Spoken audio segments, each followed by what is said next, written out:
Ever wonder how royals really met their end? Did power truly protect them from gruesome fates? History reveals that crowns and thrones often led to particularly shocking deaths. Behind the glamour and grandeur of royal lives lurk some of the most disturbing demises in human history. Number 7. The Exploding King of Sweden. Did you know a king could literally explode after death? King Charles X Gustav of Sweden suffered this bizarre posthumous fate in 1660. Following his death from pneumonia, embalmers prepared his body for an extended lying in state period as royal tradition demanded. Unfortunately, they did a rather poor job of it. The Swedish winter gave way to spring, bringing warmer temperatures to the palace where the king's body lay on display. Weeks had passed since his death, and the inadequately preserved royal corpse began to decompose at an alarming rate. Gases built up inside the king's abdomen as bacteria flourished in his remains. During his funeral ceremony, with nobility and foreign dignitaries gathered around, the unthinkable happened. The king's body, swollen with decomposition gases, burst open with a loud pop. The explosion splattered the front rows of mourners with royal fluids and embalming chemicals. Courtiers fled in horror as the stench filled the cathedral. Swedish court documents describe the incident in deliberately vague terms, noting only a disruption during the service, but personal letters and diaries of those present reveal the nauseating truth. One nobleman wrote that he had to burn his ceremonial clothes afterward, as no amount of washing could remove the smell of royal corruption. The incident became a whispered scandal throughout European courts for decades afterward. Palace embalmers across Europe took careful notes to avoid similar disasters. Charles X's explosive funeral marked a turning point in royal embalming practices, with much more rigorous preservation methods adopted for subsequent royal corpses. Number 6. The molten gold execution of a Mongol prince. Can you imagine being executed with molten gold? This was the fate of Mongol Prince Hulagu's ambassador in 1258. When Mongol forces conquered Baghdad, they encountered resistance from the Abbasid Caliphate. After the city fell, the victorious Mongols sought to make an example of the defeated royal family. The Mongols, known for their psychological warfare as much as their military prowess, devised a particularly horrific execution for the captured Abbasid prince. They bound him securely and forced his mouth open with metal implements. Then, as court scribes recorded the event, they poured molten gold down his throat. The gold, heated to over 1,900 degrees Fahrenheit, would have instantly seared his mouth, throat, and internal organs. Death came quickly but in unimaginable agony. The symbolism was clear. The Mongols believed the Abbasid royals had an insatiable thirst for wealth and luxury, so they would provide it in the most literal and lethal way possible. Contemporary accounts describe how the victim's body jerked violently before falling still, smoke rising from his mouth even after death. The corpse was then displayed publicly, the hardened gold visible in his mouth, as a warning against opposing Mongol rule.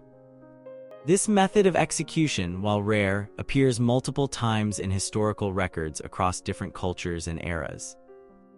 The Romans reportedly used it against a Parthian general, while centuries later, Spanish conquistadors were said to have employed it against native leaders in South America.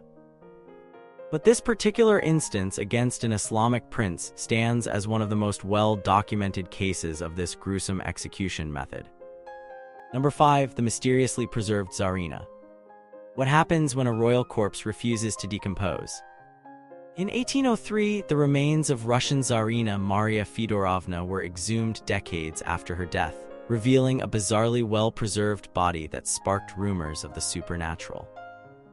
Maria, wife of Tsar Paul I, died under somewhat mysterious circumstances in 1759. When church renovations required moving her tomb nearly 50 years later, workers were shocked to find her body in an uncanny state of preservation. Her skin remained supple, her limbs flexible, and even her facial features recognizable, despite the absence of any known embalming procedure. Court physicians were summoned to examine the phenomenon.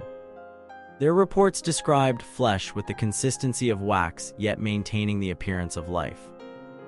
Hair and nails appeared to have continued growing after death, a common optical illusion when skin retracts during decomposition, but which seemed miraculous to observers. The Russian Orthodox Church immediately began circulating claims of divine intervention and potential sainthood for the Tsarina.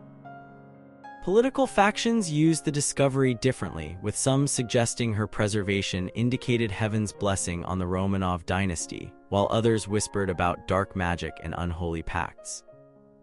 Scientific explanations point to several possible factors: the cool, dry environment of her stone tomb, natural mummification processes enhanced by certain soil conditions, or the presence of unusual minerals in the burial site that may have inhibited bacterial growth. Some modern historians suggest she may have consumed small amounts of arsenic as a beauty treatment during life, a common practice among 18th-century aristocrats, which could have helped preserve her tissues after death. Whatever the true explanation, Maria's uncorrupted corpse created such a sensation that it was displayed publicly for months, drawing pilgrims and curiosity seekers from across Russia.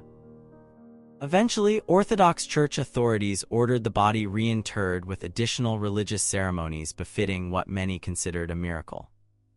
Number 4. The king killed by a hot poker. Could a more horrific royal death exist than that of Edward II of England?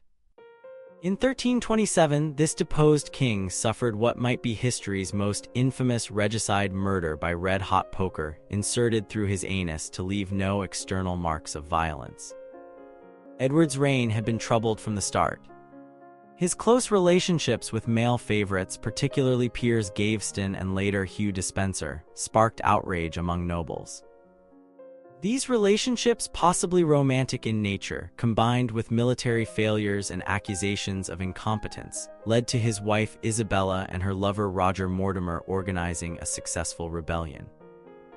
After forcing Edward to abdicate in favor of his 14-year-old son, the conspirators imprisoned the former king at Berkeley Castle. What followed remains one of history's most notorious assassinations, though some modern historians question its accuracy. According to contemporary chronicles, Edward's captors realized a deposed king living in prison represented a rallying point for rebels. They needed him dead but couldn't risk visible wounds that might reveal murder. Their solution was as effective as it was barbaric. While Edward slept, assassins reportedly held him down, inserted a horn funnel into his rectum, and pushed a red-hot copper rod through it, searing his internal organs without leaving external evidence. Some accounts even suggest they ran a red-hot spit through the horn. Nearby residents supposedly heard Edward's agonized screams echoing from the castle that night. The official announcement claimed Edward died of natural causes. The corpse was displayed publicly with the face heavily covered, allegedly due to post-mortem disfigurement, but more likely to hide any evidence of a violent struggle or a face contorted in agony. For centuries, this account was accepted as historical fact. More recent scholarship has questioned whether this specific method was actually used, suggesting it might be propaganda created to emphasize Edward's alleged homosexuality and unmanly nature. Nevertheless, few doubt he was murdered by his captors, whatever the specific method. Berkeley Castle still stands today, and guides tell visitors about phantom screams sometimes heard on the anniversary of Edward's death. True or not, his demise represents the darkest intersection of medieval politics, homophobia, and royal vulnerability. Number 3. The Russian royal family's bloody basement execution. How does an entire royal dynasty end in a single night? The execution of Russia's Romanov family in 1918 stands as one of history's most brutal ends to a royal lineage, shocking even by revolutionary standards. Tsar Nicholas II had already abdicated under pressure during the Russian Revolution. He and his family, Tsarina Alexandra, their 4 daughters Olga, Tatiana, Maria, and Anastasia, and 13-year-old hemophiliac son Alexei, were held as prisoners by Bolshevik forces in Yekaterinburg's Ipatiev House, known grimly as the House of Special Purpose. As white Russian forces loyal to the monarchy approached the city, local Bolshevik leaders received authorization from Moscow to eliminate the family. What followed on July 17, 1918, was not a formal execution but a chaotic massacre. Shortly after midnight, the family was awakened and told they needed to move to the basement for their safety. Once gathered in a small room, a firing squad of 11 men entered. The commander read a brief statement announcing their execution, which caught the family by surprise. Before Nicholas could even respond, the shooting began. The initial volley killed Nicholas instantly, but what ensued was far more gruesome than planned. Bullets ricocheted off the daughters' bodies. They had sewn family jewels into their corsets, inadvertently creating primitive bulletproof vests. The jewels, meant to preserve their wealth, temporarily preserved their lives, extending their suffering.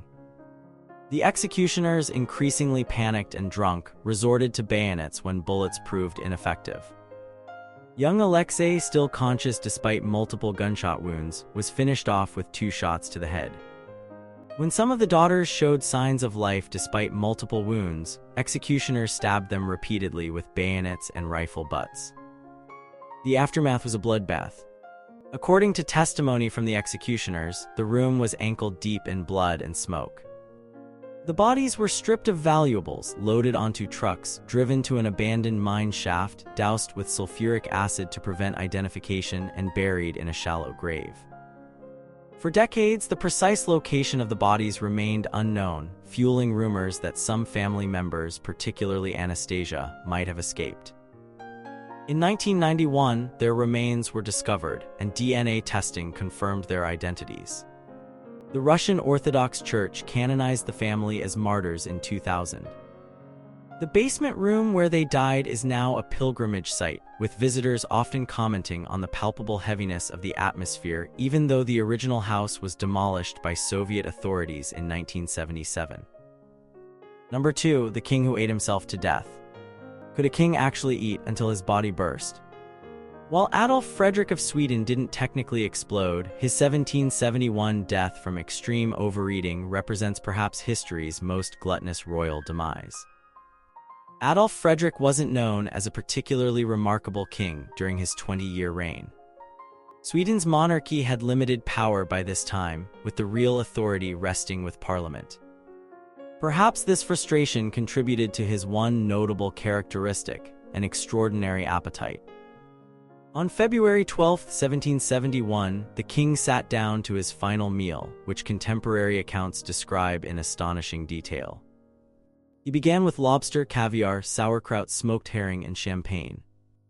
This alone would satisfy most appetites, but for Adolf Fredrik, it was merely the opening act.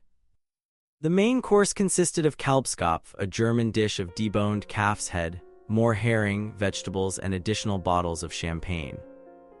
Still not satisfied, he proceeded to devour 14 servings of semla, his favorite dessert consisting of sweet rolls filled with marzipan and whipped cream, traditionally served in hot milk. Shortly after this monumental feast, the king complained of severe digestive discomfort. Within hours, he developed extreme nausea, dizziness, and intense abdominal pain. Court physicians were summoned, but could do nothing as the king's condition rapidly deteriorated. Modern medical experts suggest he likely suffered from massive gastric dilation, followed by either heart failure or rupture of the stomach. Whatever the exact mechanism, he became known throughout Europe as the king who ate himself to death. The Swedish public's reaction was surprisingly muted. His son Gustav III used the opportunity to increase royal power, arguing that more centralized authority would prevent such embarrassing royal episodes. Swedish schoolchildren still learn about Adolf Fredrik's death as a cautionary tale about gluttony.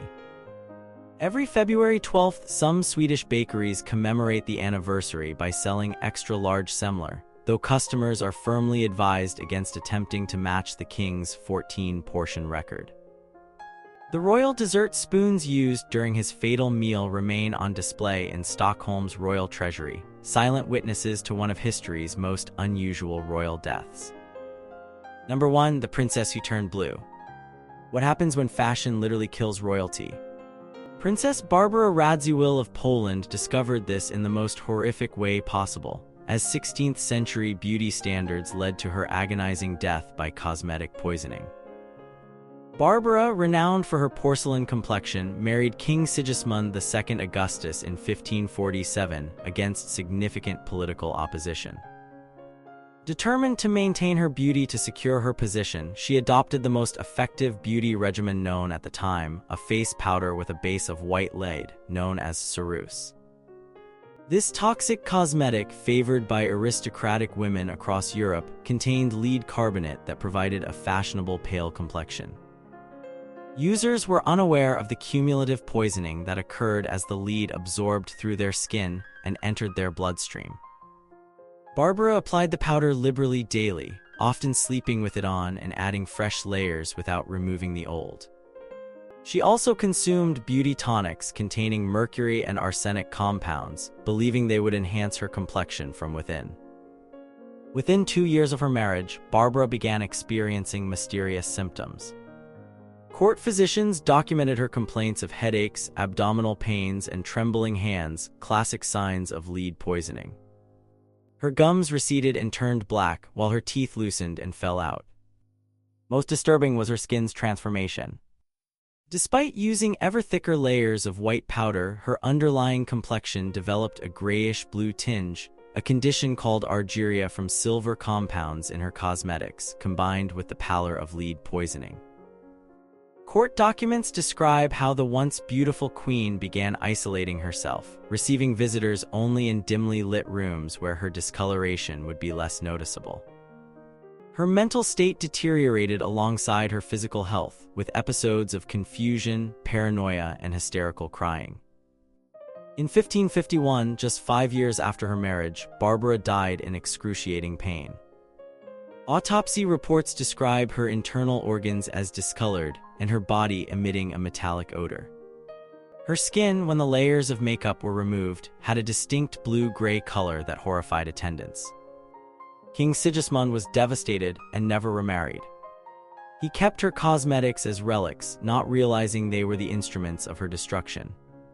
When analyzed by modern scientists, samples of her preserved cosmetic containers showed lead concentrations thousands of times above toxic levels. Barbara's death highlighted the dangerous beauty standards of Renaissance courts, though it would take centuries before the connection between cosmetics and poisoning was fully understood.